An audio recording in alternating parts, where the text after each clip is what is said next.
This partwork has been supplied to me free of charge from Fanhome.com. Please pop along to their website and see all of the other build-up partworks that they have to offer, as well as other collections of collectible things. I would like to thank Fanhome for providing me with the partwork so I can produce these videos for your enjoyment and educational needs. Hello, I'm Chris, this is Gross Models. Welcome to Pack 20 of the Fast and Furious car collection. You may notice there are more than 4. Pack 20 contains the 2 missing issues from previously, or 2 of some of the missing issues from previously, as well as the 4 from this pack. So I'm doing them all as one pack because it was one delivery. So there we go. So the first one is the Nissan GT-R R35. That sounds very familiar. I think we might have done this one before. Anyway, the magazine will be different. So let's look through that anyway. We've got Elena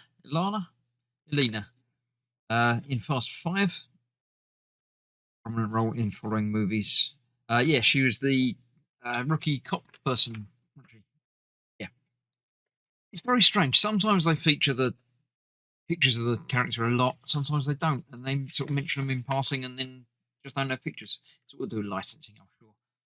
So yes, the Nissan GT-R R35, the 5th generation of the GT-R. Longest lasting in history. So yeah, a fairly normal looking car. Not something I would look twice at on the street. A nice big spoiler on the back of the sporty versions. But yeah, 80 years of Nissan is our great brands. Obviously because it's Nissan. There we go. So that is that one. Right, let's clear the books out of the way and we'll have a look at the actual model. So yes, the GT-R R35. Yeah, a normal, nice looking car. I quite like that. Shiny, detail. I like the detailing down the side there. I like the sunlight reflecting as well. Natural light does wonders for the paint job. Brake detail in there as well. Back. And what detail you can see through the windows on the inside there. Yeah, quite nice, but not anything that's going to turn any heads really, that one. And second today, we have car number 71 in an authentically road-worn magazine. It's creased. It's got some sort of, I don't know, like car tyre print on the front of it. I have no idea what happened to this particular magazine. This may be why that this was delayed from a previous run, because most of them are worse than this. I don't know. The Dodge Charger SRT8. I don't know what's different about this to any other Dodge Charger. But we'll find out, no doubt. If you want to pause and read any of the words, then feel free. Apologies for the lighting. It's bright sunshine out there at the moment. I'm not used to bright sunshine. And it's shining onto the pages, but you can still see what's going on, obviously, anyway. Yeah, Matthew Sterling, obviously to do with that. That's more of a roadster version, and that's the Eagle Speedster. Your E-Type. Right, it's the Dodge Charger. This is a more modern version. Bigger version of the Dodge Charger, the 2012 Charger SRT8. Yeah, different. Different. I don't know what makes it a Dodge Charger if it's not the same as previous ones. Grille is different, the lights are different, the body shape is different. Yeah, I'm not entirely certain. That's not a Dodge Charger to me. There you go. Right, Dodge outlives Plymouth. Yeah, that's, again, none of these would scream at me brand. So, yeah, there we go. Right, let's have a look at the model itself. And the Dodge Charger SRT8. I like the colour. Very, very pastel pale blue. I don't like the two-tone, as ever. Don't like the two-tone look on it.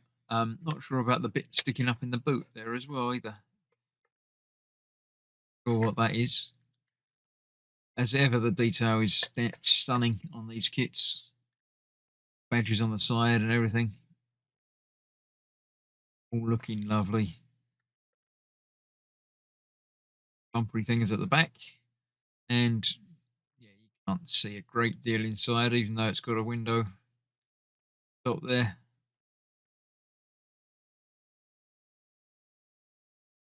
quite nice. I like the look of that. Again, in a more normal colour. There as well. Oh, there is one that they dropped out of something. It had parachute or something in that bit. Anyway, yes, I quite like that. Apart from having those extra bits on it, again, wouldn't look twice if you see it down the road. And starting on the proper delivery this time, we've got number 72, the Noble M600 from 2011. I don't know, it doesn't jump out at me as a name that I know. Otto, Dangerous Millionaire, yeah, that's a name that I know. One of the more recent films. I think that might have been 10 actually with this thing. Project Ares. I have to watch that one again. I did quite enjoy that, but it's only the first half of the film. I'm waiting for 10 Part 2 to come out. British hypercar. All right, it's a British hypercar. It's quite nice. Yeah, I mean that's more. It's a nice special car. It's not a normal everyday car. So yeah, I quite like the look of that. Noble, I'm not familiar with, but very exclusive hand-built cars to order. There we go. That's why I don't know them, because did they do the Atom? Was that Noble? Leave a note in the comments. Let me know if I'm right about that. I do seem to remember something about that, but there we go. Yeah, there we go. That's all of that. The other Nobles. There we go. Let's have a look, see if it tells me. No, it's not telling me. Don't know. Right. Anyway, let's clear it out of the way. Let's have a look at it. Okay, the Noble, the first one that looks like a supercar, the M600. Yeah, quite nice. It's right-hand drive, being in a British car. I like the colour as well. Nice deep purple, big air intake vents on the side there. The yellow brings out a certain something. Yellow accents. Nice, very sleek, very slim. Vents on the back as well. Yeah, there's obviously lots of speed involved in the driving of this. Can't use it to go shopping. Probably hasn't got anywhere to put any shopping. Yeah, again, I like the look of that. A nice model, nice paint job, nice everything. Can't go wrong with that. Surprisingly big wing mirrors. You'd have thought they'd have been a bit smaller, being sleek and everything, but quite nice. I like that quite a lot. And car 73 is the Nissan Skyline 2000 GTR. Again, Skyline, I'm sure we've done before. Search of locations, yeah, different. Showing the bank vault behind them over the big bridge. I remember that one. Yep, nice with the big car. That's the one that was a huge model, wasn't it? I think we got that a while back. So anyway, the 2000 GTR from 1969 to 1972. Yeah, that's an old school stock car. But quite nice. Again, I wouldn't necessarily notice it on the road, other than thinking that's an old car. Yeah, different to the Skylines I was thinking of. I think I'm thinking of the more modern versions. So yeah, high point for Nissan. Yeah, fair enough. Electric versions. All good stuff. Right, let's have a look at the actual model then. Okay, old school, back to 1970. Yeah, it's Skyline. It's not really a Skyline as I am aware of it and know it, but it looks very reminiscent of the Dodge Charger. The front end there is very similar.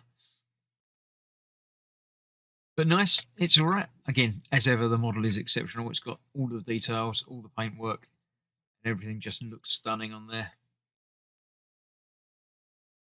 Interior details that you can just about see through the window. All good stuff. No surprises on that one, really. Just what it is. Yeah, I quite like that. And today's penultimate model is the Chevrolet Fleetline 1949. That's an old one. It's going to be an old car, isn't it? But we're going to Havana first, where one of the films started and ended, I think. Been known for its automotive culture. Fleetline, yeah, there we go. This is an old Oldsmobile, proper old one. Yeah, I quite like the styling, but it's not for me. Quite nice, but you can tell that it's an old car, and yeah, that's going to have problems. I don't like that. I like that. That's quite nice. That's yeah, a bit nicer looking. End of the 20th century, sedan manufacturers were Chevrolet with front-wheel drive, except for the Camaro and the Corvette. Oh, yeah, that's all right. Don't know about a pickup truck, but a people carrier is quite useful for certain instances. Anyway, let's clear it out of the way. Let's have a look. Okay, this is an interesting one. This is the older one, the 1949 Fleet Line, and being an old one, it's not in great repair. It looks like it's just in primer rather than actual paint, and it obviously has certain key parts missing. The distinctive front end is just not there, but that does give them an opportunity to model the engine, radiator, and all that on there. Obviously, we've also got no doors, so you can see more of the interior. Not that there would have been much of the interior anyway, but there's even less now. But yeah, it's a nice model, and yeah, if the car was doing better, it would have been better. It's got the back bumper missing as well. But there you go. That does the job, and it's an interesting model. Interesting. It's got split windscreen as well. But there you go.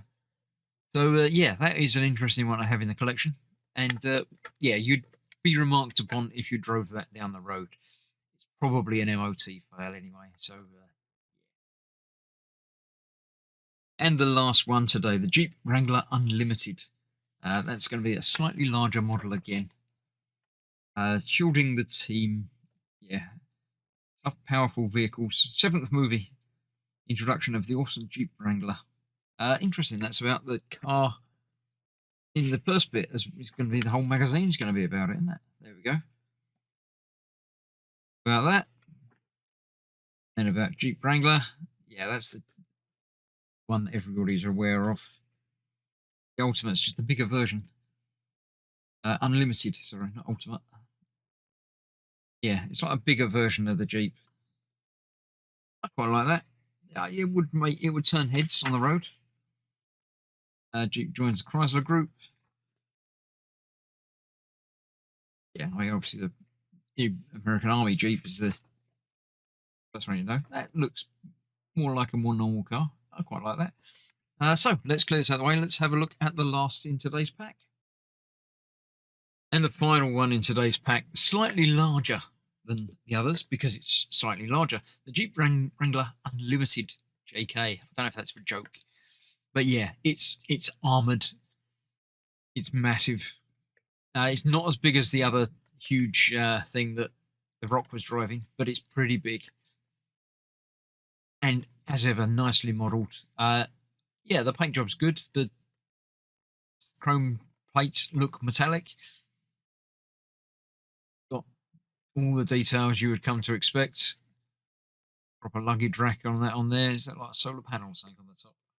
That might just be a tool for loading things on. But yeah, that's quite nice looking. And again, an interesting one. And you would definitely be remarked on that if you drove that down the road. Things at the front as well. So that's that. That is the last in this pack. At some point, I might get the missing pack, but at the moment, it doesn't really matter with these because they continue on. They don't go in numerical order specifically. So join me in about a month for another 4 cars, hopefully. And I shall see you for that very soon. Other part work's happening in between. So thanks for watching. Stay safe. Bye-bye for now.